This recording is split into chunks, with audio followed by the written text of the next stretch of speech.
오늘 말씀의 제목은 하나님의 말씀이 흥왕했습니다. 하나님의 말씀이 흥왕했습니다 입니다. 이와 같은 제목으로 하나님의 말씀을 전할 때 하나님께서 우리에게 주시는 은혜가 있으시기를 바랍니다. 우리 어제 본문에 저희가 다른 내용 중에 그 뒤에 부분은 다루지 않은 부분이 있는데 오늘 단락과 좀 연결이 되는데요, 18절의 기억을 더듬어 보면 이들은 이 베드로가 사라진 그 사실로 인해서 이렇게 얘기하고 있습니다. 날이 샘에 군인들은 베드로가 어떻게 되었는지 알지 못하여 적지 않게 소동하니라고 말씀하는 그런 성경의 구절이 있었습니다. 이 부분이 오늘 단락과 또 연결이 되는데요, 어제는 베드로의 탈옥과 그리고 그 이후에 마리아의 집까지의 그 방문까지만 다루었었습니다. 즉 베드로가 이 천사의 도움으로 기적적으로 이 탈출하게 된 것, 성공하게 된 것을 아침에야 군인들이 알게 됩니다. 또한 헤롯과 그의 일당들이 그것을 알게 된 이후에 어떤 일이 일어납니까? 오늘 우리가 본문에 보듯이 큰 소동들이 일어납니다. 헤롯이 어떤 일을 일으킵니까? 이 베드로를 지켰던 이 경비병들을 대상으로 조사를 합니다. 근데 경비병들은 이로 인해 결국은 어떻게 됩니까? 그만 죽임을 당하고 말지요. 19절의 말씀을 오늘 한번 다시 읽어보면 이러합니다. 헤롯이 그를 찾아도 보지 못하매 파수꾼들을 신문하고 죽이라 명하니라. 헤롯이 유대를 떠나 가이사랴로 내려가서 머무니라 라고 말씀합니다. 여러분, 이 경비병들의 죽음의 이유가 있습니다. 그 죽음의 이유는요, 당시 로마법에 의하면 이 죄수의 탈출을 허용한 이 경비병은요, 이 탈옥수가 받아야 했던 그 형벌을 대신 동일하게 받아야 했기 때문입니다. 이 분노한 헤롯 왕은 그들에게 사형 명령을 내리고 유대를 떠나 로마 총독부가 있는 가이사랴로 행하게 됩니다.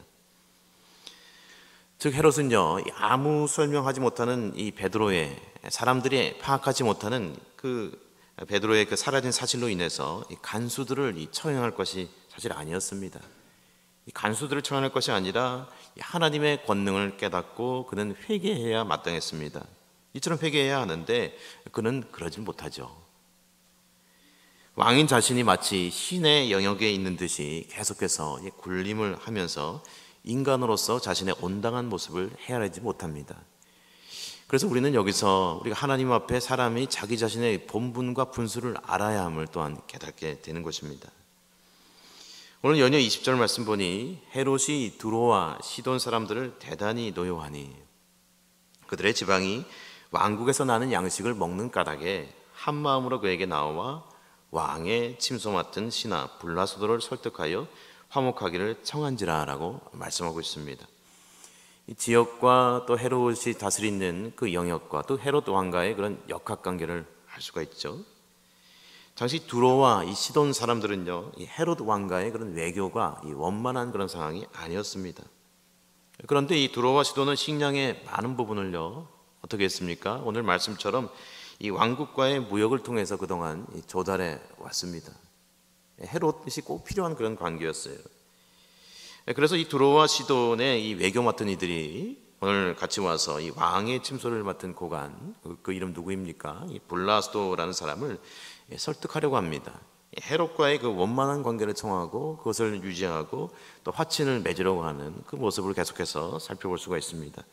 헤롯이 얼마나 그 당시에 절대적인 위치를 갖고 있었는가라는 것을 알 수가 있죠. 경제적인 부분을 꽉 쥐고 있기 때문에. 오늘 21절입니다. 헤롯이 나를 택하여 왕복을 입고 단상에 앉아 백성에게 연설하니라고 말씀을 합니다.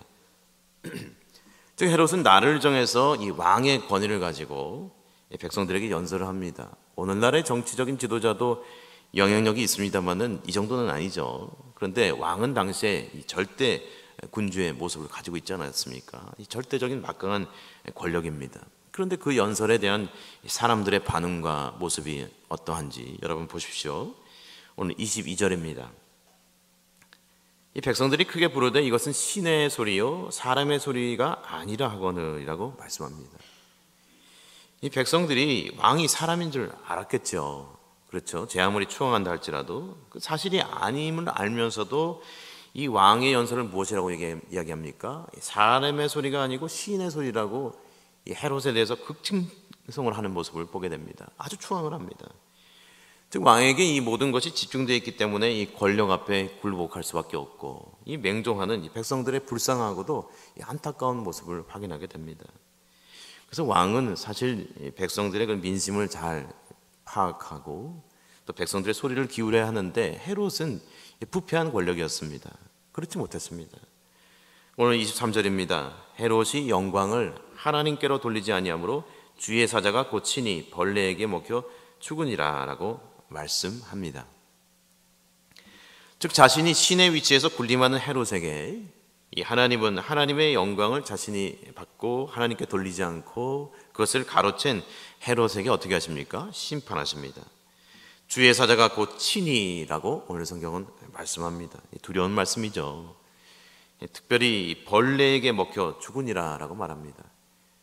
여러분, 벌레는 아주 작잖아요. 동물 중에 가장 작디 작은 그런 미물이라고 할 수 있는데, 이 미물에 불과한 벌레에게 먹혀 죽었다.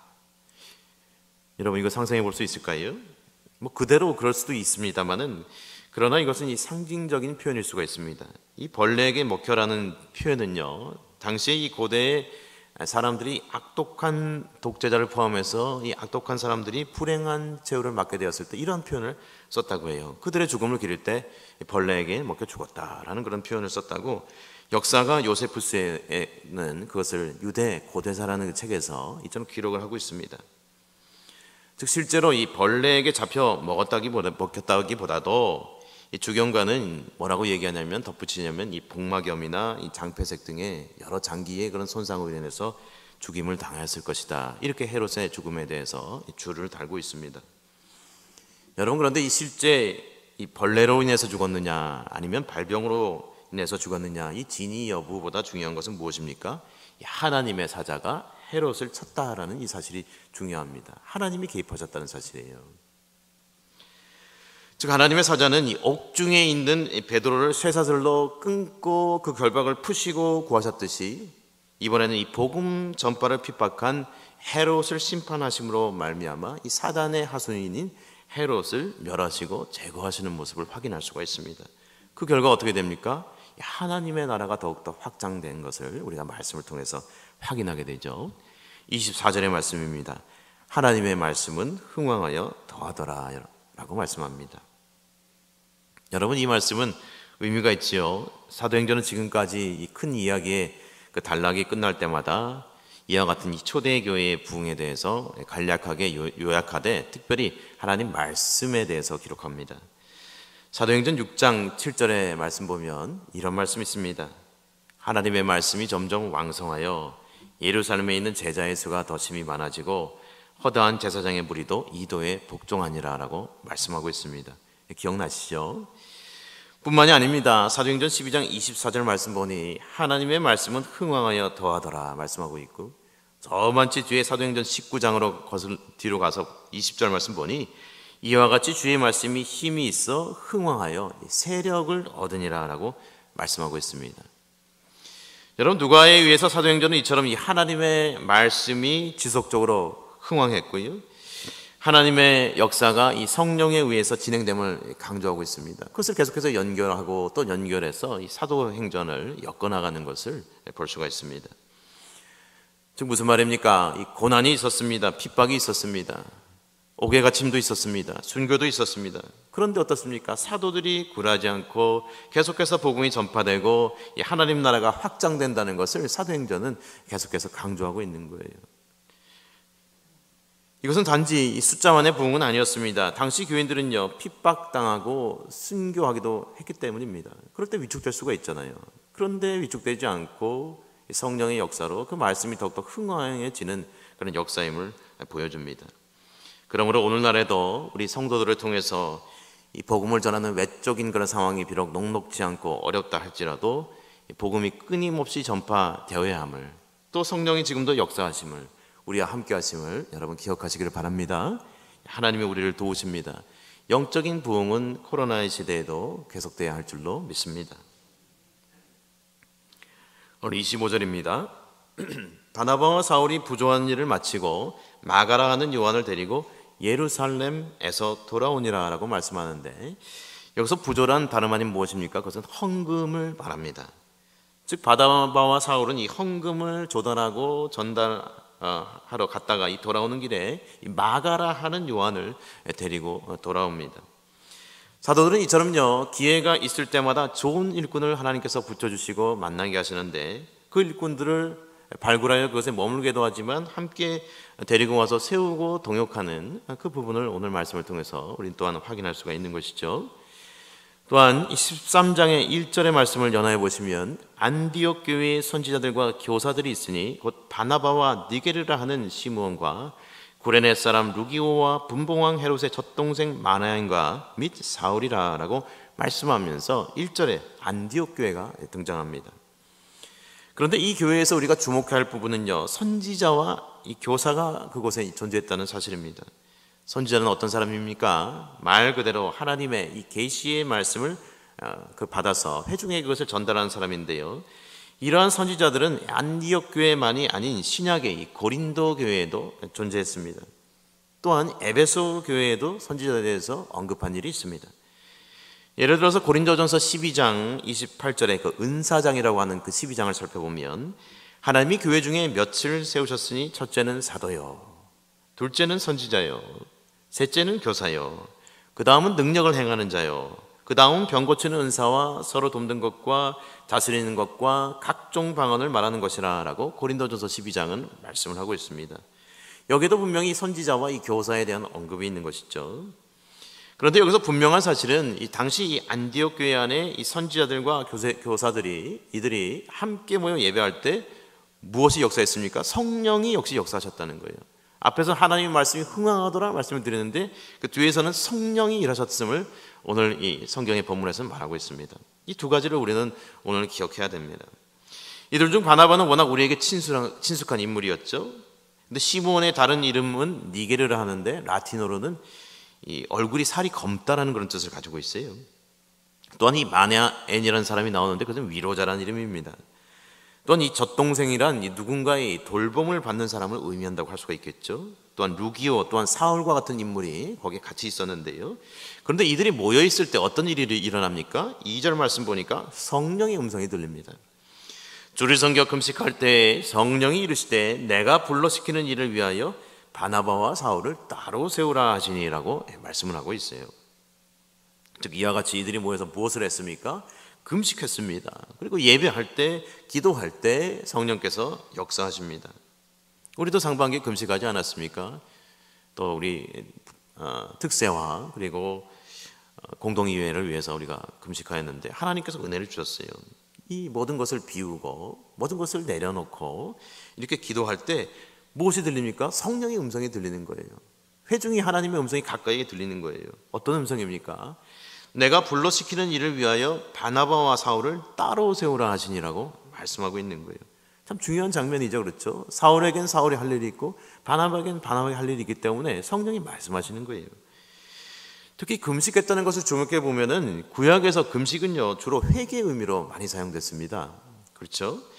그런데 이사야 58장에 우리가 잘 아는 그 금식에 대한 말씀이 있잖아요. 그 금식장이라고 하는데 그곳에 보면은 해방과 자유의 그런 의미가 있어요. 그 결박을 풀어주며 눌린 자를 자유케 하는 그런 금식에 대해서 말씀하고 있지 않습니까?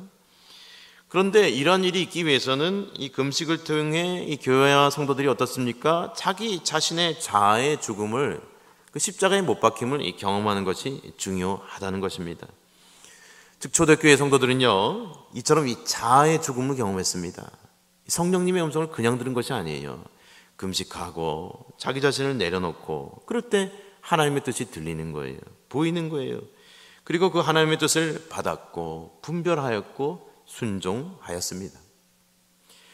즉 이들은 하나같이 이 금식과 기도를 통해서 자신의 자아와 고집을 내려놓고 성령님께 순종하는 법을 배웠던 것입니다. 그리고 내가 불러시키는 일을 위하여 바나바와 사울을 따로 세우라라고 말씀하시는 이 성령님의 음성에 그대로 순종합니다. 그리고 바나바와 사울을 선교사로 파송하기로 결정합니다. 잘 순종하였죠. 근데 그 중에 어떤 사람이 예를 들어서 주님의 음성이 이게 아닙니다라고 했다던가, 자기 자아를 십자가에 못 박지 못하던가, 자기 고집을 부렸던가 하면 이런 일들도 틀어질 수가 있는 거예요. 모두 다 자기 자신의 자아와 생각을 내려놓고 우리 하나님의 음성을 들읍시다 라고 기도했을 때 이런 역사가 일어나는 것입니다. 여러분, 이런 초대교회의 기도와 금식, 또한 이 성령님의 음성에 대한 그 민감함과 이 순종함은 우리로 오늘 많은 것을 도전하고 배우고 깨닫게 하는 것입니다. 사랑하는 여러분, 오늘날에도 성령님은 역사하십니다. 할렐루야. 성령님은 오늘날에도 저와 여러분의 내면에 말씀하십니다. 물론 분별이 필요하죠. 성경 말씀을 끊임없이 묵상하고 영적 지도자의 권위에 순종하는 그런 부분들이 있어야 합니다. 사랑하는 여러분, 안락교회는 전통적으로 기도하는 교회입니다. 그래서 제가 와서 보니 우리 부모님 세대에 많은 기도가 쌓여 있었고, 또 그 다음 세대로 그 신앙이 잘 전수되었고 연결되었고, 또 한국교회의 부흥 시기도 있었지만은 우리 안락교회 그 부흥 시기에 그 자녀들이, 많은 사람들이 또한 목회자와 선교사로 또 헌신하였어요. 그래서 이 전국에 흩어져서 사역하는 목회자 자녀들이 또 있으시잖아요. 또 외국에 나가서 선교하는 선교사 자녀들도 많이 있습니다. 그런데 오늘날에는 신학생의 참 품귀 현상이 일어난 우리 교회가 그렇다는 것이 아니라 참 한국교회가 그런 어려운 가운데 있어요. 헌신자가 줄어드는 요즘에 우리 교회는 날이 갈수록 다음 세대가 은혜가 넘치는 교회가 되기를 주님의 이름으로 축원합니다. 사람을 키우는 교회가 되기를 주님의 이름으로 축원합니다. 좋은 평신도 지도자가 나오는 교회가 되기를 주님의 이름으로 축원합니다. 또한 많은 목회자를 배출할 수 있는 또 좋은 우리 부목사님을 통해서 또 사역이 또 일지월장 많은 사역자들을 배출하는 그런 교회가 되기를 주님의 이름으로 축원합니다. 오늘 이런 안디옥 교회를 보면서 그 기도하는 모습을 보면서 그런 마음의 소원이 한켠 생기게 되는 것을 느끼게 되었습니다. 예수원에 계셨던 고 대천덕 신부님의 책을 읽었을 때 기억에 남는 부분이 있습니다. 하나님은 오늘날에도 그 자녀들에게 하나님의 음성을 분명히 들려주신다는 것입니다. 그 택할 바를 분명히 알려주신다는 것입니다. 그런데 단 조건이 있습니다. 단서가 있습니다. 그것은 어떤 음성을 들려주셔도 순종하겠다는 백지수표를 드린 사람에게만 하나님이 그 음성을 써주신다는 거예요. 내가 들어보고 입에 달면 순종하고 아니면 배틀려는 사람에게는 절대 하나님의 음성을 들려주지 않는다는 것입니다. 무슨 말씀을 하시든지 순종하겠습니다 라는 그런 자아의 못 박힘이 있는 사람에게 비로소 하나님의 음성이 들리게 될 줄로 믿습니다. 사랑하는 여러분, 이처럼 오늘날 초대교회는 이러한 자아를 비우는 금식 기도로서 하나님의 그 음성을 듣고 바나바와 사울을 금식하여 기도하고 안수하여 파송합니다. 오늘 3절에 금식하며 기도하고 두 사람에게 안수하여 보내니라. 할렐루야. 오늘 말씀을 정리합니다. 첫째, 초대교회는요, 고난 중에도 굴하지 않고 복음을 전했고 말씀이 흥황하였습니다. 두 번째로 금식하여 기도하는 교회에 성령님은 말씀하시고 역사하십니다. 이러한 은혜를 날마다 받는 우리 안락교회와 우리 성도님들 다 되시기를 주님의 이름으로 축원합니다. 아멘. 우리